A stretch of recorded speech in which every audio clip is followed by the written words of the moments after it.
వెంటనే ఎక్సైజ్ శాఖ వాళ్ళతో చెప్తే ఆ రోజున మొత్తం చంద్రబాబు గారి పాలన వచ్చేసింది ఆ రోజు నుంచి. వెంటనే అది ఏమైనా టెస్ట్ చేయించారా? అంటే డిస్టిలరీలలో టెస్ట్ చేయించారా? చేయించుంటే అందులో ఇట్లాగా ఉన్నాయని చెప్పేసి వాళ్ళ కేసు పెట్టడానికి వీలుండేది. అట్లాగే 6 నెలలు నడిపి ఆ తర్వాత వీళ్ళ చేతుల్లోకి యాజమాన్యాలు తీసుకుని కంటిన్యూ చేసిపోని బ్రాండ్స్ ఇప్పుడు ఏమైనా తీసేశారు అయ్యి చంద్రబాబు టైంలో పెట్టిన బ్రాండ్లో మేమేం కొత్త పెట్టలేదు కంపెనీలు అయ్యే. మరి కంపెనీలు తప్పు చేయనప్పుడు బ్రాండ్లు లేనప్పుడు వీళ్ళు ఏం చెప్తారు ఇందులో నుంచి?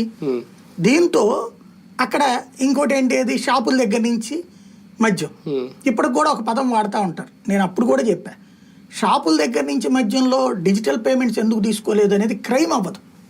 ఎందుకంటే ఇప్పుడు హోటల్కి వెళ్తాం మనం, డిజిటల్ పేమెంట్ తీసుకుంటాడు, ఇది తీసుకుంటాడు. ఇక్కడ ఎందుకు తీసుకోలేదు అంటే సింపుల్ లాజిక్.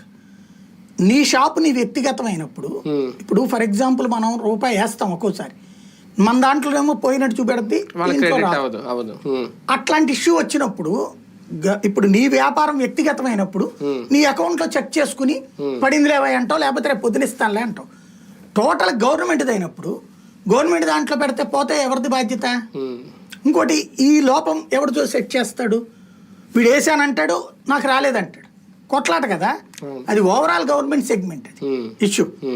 దానికి వెంటనే ఏమంటారంటే పన్నులు కట్టించుకోవట్లేదండి. పన్ను అనేటటువంటి సిస్టంలో కూడా నువ్వు క్యూఆర్ కోడ్లు కాదు అక్కడ, ఆన్లైన్లో దీన్ని ఆన్లైన్